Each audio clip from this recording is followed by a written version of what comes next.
ভারতের রাজধানী দিল্লির লাল কেল্লার ঠিক বিপরীত দিকে দাঁড়িয়ে আছে লাল বেলে পাথরের এক বিশাল স্থাপত্য জামে মসজিদ।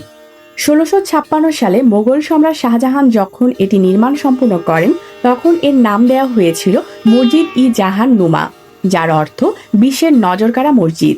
আজও এটি দক্ষিণ এশিয়ার অন্যতম বৃহত্তম এবং ঐতিহাসিক মসজিদ হিসেবে পরিচিত।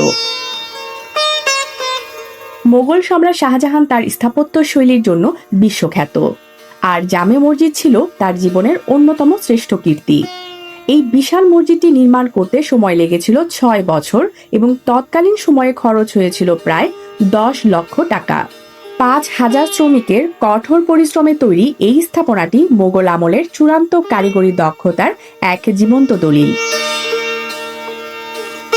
মসজিদটির প্রধান বিশেষত্ব হল এর বিশেষ আঙিনা। প্রায় ৩২৫ ফুট দীর্ঘ এই চত্বরে একত্রে ২৫,০০০-এরও বেশি মানুষ নামাজ আদায় করতে পারেন।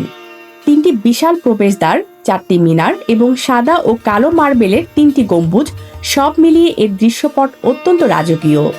এর প্রতিটি মিনার প্রায় ১৩০ ফুট উঁচু, যা থেকে পুরো পুরনো দিল্লির এক অভাবনীয় দৃশ্য দেখা যায়।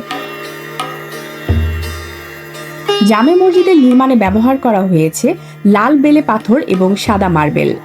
মসজিদের মূল হলের ভেতরে কারুকাজ অত্যন্ত সূক্ষ্ম। এখানে সংরক্ষিত আছে অত্যন্ত মূল্যবান কিছু ইসলামিক নিদর্শন, যার মধ্যে হরিণের চামড়ায় লেখা প্রাচীন পবিত্র কুরআন শরীফ অন্যতম। ১৮৫৭ সালে সিপাহী বিদ্রোহের সময় এই মসজিদটি ছিল বিপ্লবীদের অন্যতম মিলনস্থল।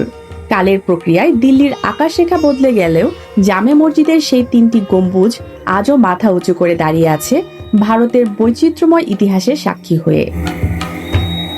স্মিতা ইফতেখার, ডেস্ক রিপোর্ট, আলোকিত স্বদেশ।